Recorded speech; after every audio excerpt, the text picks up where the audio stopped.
තියනවා වගේ පේන්නේ නේ. පාර මැද තියනවා වගේ පේන්නේ. රේන්බෝ එක ළඟම ඉන්නේ.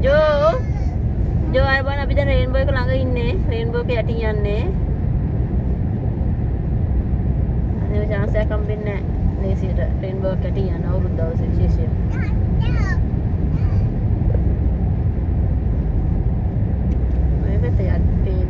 පේන්නේ නැති අපි ළඟ හින්දා.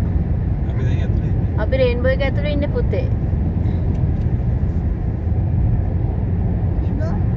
රේන්බෝ එක ඇතුලේ ඉන්නේ දැන්. රේන්බෝ එක යට ඉන්නේ හරියට වැට දැන්. දැන් රේන්බෝ එක යට හිටියේ. විශ් කරනවා කැමතිද?